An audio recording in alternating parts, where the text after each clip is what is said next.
Welcome to Yusuf production. آپ نے دیکھا ہوگا کہ عید الاضحیٰ کے موقع پر دنیا بھر کے مسلمان قربانی کرتے ہیں۔ ایسا کیوں کیا جاتا ہے؟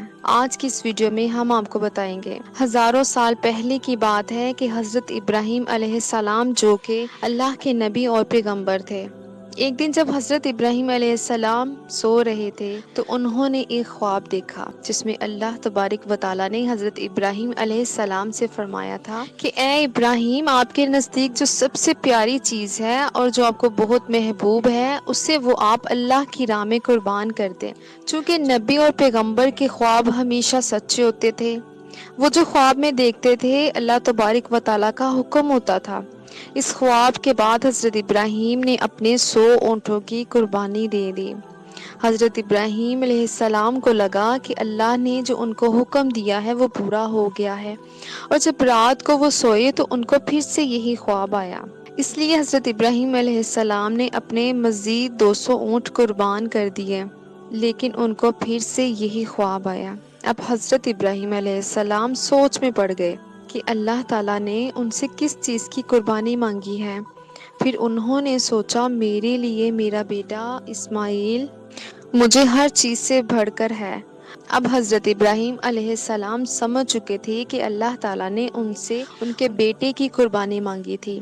حضرت ابراہیم علیہ السلام کے لیے بہت بڑا امتحان تھا۔ اگلے دن حضرت ابراہیم علیہ السلام اٹھے اور اپنی بیوی ہاجرہ کو کہا کہ اسماعیل کو نہلا کر تیار کر دو۔ ابراہیم علیہ السلام کی بیوی نے حضرت اسماعیل کو تیار کر دیا اور حضرت ابراہیم علیہ السلام اپنے بیٹے کو لے کر ایک پہاڑ کی طرف روانہ ہو گئے۔ حضرت ابراہیم علیہ السلام نے اللہ کی راہ میں اپنے بیٹے کو قربان کرنے کا فیصلہ کر لیا تھا، مگر شیطان کو کیسے منظور ہوتا کہ کوئی اللہ کی اطاعت کرے؟ تو شیطان بھی اپنے کام پر لگ گیا۔ وہ سیدھا حضرت ہاجرہ کے پاس ایک بزرگ کی شکل میں گیا اور ان سے کہا کہ ابراہیم تمہارے بیٹے کو کسی دعوت پر نہیں بلکہ اسے قربان کرنے کے لیے لے کر گیا ہے۔ یہ سن کر حضرت ہاجرہ کہنے لگی، یہ ضرور اللہ کا حکم ہوگا۔ تو انہوں نے شیطان سے کہا، اگر اللہ نے ان سے ایسا کرنے کے لیے کہا ہے تو یہ ہماری خوش قسمتی ہے، یہ تو میرا ایک بیٹا ہے۔ اگر میرے اسماعیل جیسے 1000 بیٹے بھی ہوتے تو اسے میں اللہ کی راہ میں قربان کر دیتی۔ شیطان جب حضرت ہاجرہ کو بھڑکانے میں ناکام ہو گیا تو وہ سیدھا حضرت اسماعیل علیہ السلام کے پاس گیا اور کہنے لگا، تمہارے والد تمہیں قربان کرنے لے کر جا رہے ہیں، تمہیں مارنے کے لیے لے کر جا رہے ہیں، نہ کہ کسی دعوت پر۔ حضرت اسماعیل علیہ السلام نے فرمایا کہ اگر یہ اللہ تبارک و تعالیٰ کا حکم ہے تو میرے لیے اس سے بڑھ کر اور کیا خوشی ہوگی۔ اس کے بعد شیطان مردود حضرت ابراہیم علیہ السلام کو بھڑکانے لگا کہ تمہیں یہ بیٹا اتنی منتوں مرادوں سے ملا ہے، اگر تم نے اسے قربان کر دیا تو تمہارا سہارا کون بنے گا؟ اور اگر اللہ نے یہ قربانی بھی قبول نہ کی تو تمہارا کتنا نقصان ہو جائے گا؟ مگر حضرت ابراہیم علیہ السلام نے بھی اس کی بات پر کان نہیں دھرے اور غصے میں آ کر حضرت ابراہیم علیہ السلام نے شیطان مردود کو پتھر مارے۔ یہی وجہ ہے کہ جب مسلمان حج پر جاتے ہیں تو شیطان کو آج بھی پتھر مارتے ہیں، کنکریاں مارتے ہیں۔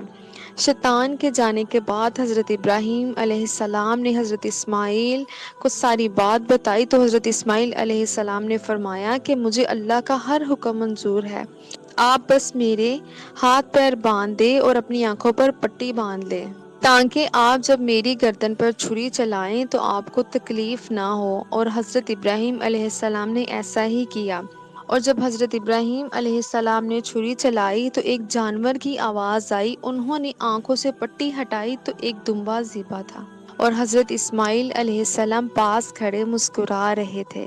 تب آسمان سے اللہ تعالیٰ نے حضرت ابراہیم علیہ السلام سے فرمایا کہ اے ابراہیم، آپ اس امتحان میں کامیاب رہے، ہم نے آپ کی یہ قربانی قبول کی ہے، آپ کا یہ امتحان قیامت تک یاد رکھا جائے گا۔ تو یہ تھی وجہ کہ ہم آج تک حضرت ابراہیم کی اس قربانی کو یاد رکھتے ہوئے آج بھی قربانی کرتے ہیں۔